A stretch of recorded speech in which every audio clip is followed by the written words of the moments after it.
اور جب تم لوگوں نے یوں کہا کہ اے موسیٰ علیہ السلام روز کے روز ہم ایک ہی قسم کے کھانے پر کبھی نہ رہیں گے،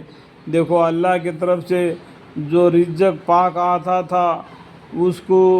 یہ 12 خاندان والوں نے موسیٰ علیہ السلام سے یہ کہا کہ ہم روز کے روز ایک ہی کھانے پر ہم نہیں رہیں گے، ہم کو ہم ایک ہی قسم کے کھانے پر کبھی نہ رہیں گے۔ اب ہمارے واسطے اپنے پروردگار سے دعا کرے کہ وہ ہمارے لیے ایسی چیزیں پیدا کرے جو زمین میں اگا کرتی ہے۔ دیکھو یہ زمین میں اگا کرتی ہے، ان چیزوں کو مانگ رہے۔ اللہ تعالیٰ نے جنت سے ان کو میوے مانگا کے دے رہا تھا، پھر بھی وہ لوگ اور بھی زمین کی چیزوں کو مانگنے لگے، جیسا کہ ساگ ہوا، کاکڑی ہوئی، گیہوں ہوا، مسور ہوا اور پیاز ہوئی۔ آپ نے فرمایا کیا تم عوض میں لینا چاہتے ہو ادنے درجے کی چیزوں کے، ایسی چیزیں کے مقابل میں جو کہ اللہ تعالیٰ کے پاس سے جو آنے والا رزق ادنا درجے کا ہے، اس کے درجے میں یہ کم ترین چیز کو تم مانگ رہے ہو، اللہ تعالیٰ کے مقابل میں جو اعلیٰ درجے کی ہے۔ کسی شہر میں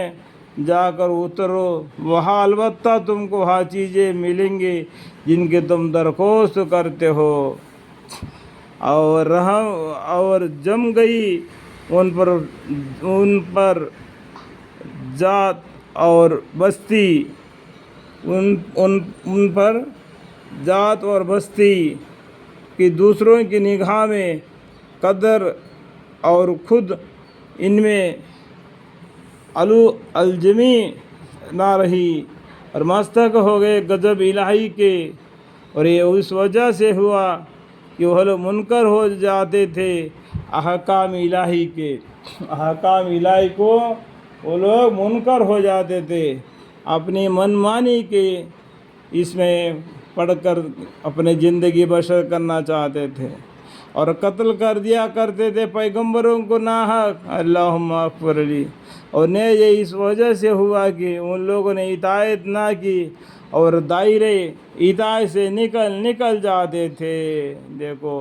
دائرے اطاعت سے جو کلمہ طیب جو موسیٰ علیہ السلام کے زمانے میں جو کلمہ تھا کلمۃ اللہ، وہ دائرے سے اللہ کے دائرہ جو ہے اس سے نکل جاتے تھے، حق سے باہر ہو جاتے تھے۔ ناحق اور نیز اس وجہ سے ہوا کہ ان لوگوں نے اطاعت نہ کی اور دائرہ اطاعت سے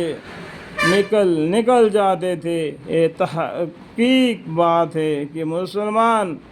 اللہ تعالیٰ آگے بولتے ہیں یہ تحقیق بات ہے کہ مسلمان، دوسرا یہودی، تیسرا نصرائی اور یہ قرائے صابئین، ان سب میں جو شخص یقین رکھتا ہو اللہ تعالیٰ کی ذات و صفات پر، اللہ کی ذات ایک ہے اور کہ صفتوں پر بھی، اور روز قیامت پر، قیامت دن آئے گی، اس پر مرا ہوا آدمی زندہ ہو کے اٹھے گا اور حساب کتاب کے لیے اللہ کے سامنے کھڑا رہنا پڑے گا۔ اس بات پر یقین کرتا ہو اور کارگزاری اچھی کرے، عیشیوں کے لیے ان کا حق الخدمت بھی ہے ان کے پروردگار کے پاس، اور وہاں جا کر کسی طرح کا اندیشہ بھی نہیں ان پر، اور نہ مغموم ہوں گے۔ وہ کبھی بھی اللہ کے جنت میں کوئی ناراضی سے نہیں رہے گا۔ اور جب ہم نے تم سے قول و اقرار لیا کہ توریات پر عمل کریں گے، ہم نے طور پہاڑ کو اٹھا کر تمہارے منہ پر محاذات میں معلق کر دیا، جلدی قبول کرو۔ یہ موسیٰ علیہ السلام کے اوپر توریات نازل ہوئی تھی، وہ توریات پر ایمان نہیں لاتے تھے، دائرے سے الگ الگ ہو کے جا رہے تھے۔ تو اللہ تعالیٰ نے کیا کیا، طور پہاڑ کو لگا کے ان کا سروں کے اوپر کھڑا کر دیا، جلدی قبول کرو ورنہ اس کے نیچے پیچھے جاؤ گے، زمین میں دھس جاؤ گے۔ پہاڑ کو اٹھا کر تمہارے اوپر محاذات میں معلق کر دیا کہ جلدی قبول کرو، جلدی قبول کرو ورنہ اس میں دب جاؤ گے۔ جو کتاب ہم نے تم کو دی ہے یعنی توریات مضبوطی کے ساتھ، اور یاد رکھو جو حکام اس میں ہے، جس میں توقعی کی کہ تم متقی بن جاؤ، یعنی اس کے پر عمل کرو گے تو متقی اور پرہیزگار بن جاؤ گے، نہ عمل کرنے پر اللہ کے نظر میں گر جاؤ گے، پھر تم اس قول اقرار کے بعد بھی اس سے پھر گئے۔ سو اگر تم لوگوں پر خدا تعالیٰ کا فضل اور رحم نہ ہوتا تو ضرور تم فوراً تباہ اور ہلاک ہو جاتے۔ اللہ تعالیٰ کی رحمت ہے، فضل ہے، اللہ تعالیٰ نے اس طریقے سے نہیں کیا، ان پر فضل اتنا غلطی کرنے کے باوجود بھی معافی کرتے رہے۔ اور تم جانتے بھی ہو ان لوگوں کا حال جنہوں نے تم میں سے شریعت سے تجاوز کیا تھا، دربار اس حکم کے جو یوں ہفتے کے متعلق تھا، ہفتے کا دن جو شکار نہیں کرنا چاہیے تو اس دن اللہ کی عبادت میں مشغول رہنا چاہیے تھا، وہ بات کو بھی وہ لوگ نے دائرے سے آگے نکل گئے۔ سو ہم نے ان کو کہا دیا کہ تم بندر ذلیل بن جاؤ، اس کے بدلے میں اللہ تعالیٰ نے ان کو یہ سزا دی، یہ بددعا دی کہ تم بندر اور ذلیل بن جاؤ۔ جو ہفتے کا دن تم کو دیا تھا کہ اس میں اللہ کی عبادت میں رہنا، دنیا کی روزی روٹی کو نہیں ڈھونڈنا، تو اس بات کو نہیں ماننے پر ان کو بندر ذلیل بنا دیا، بن جاوے۔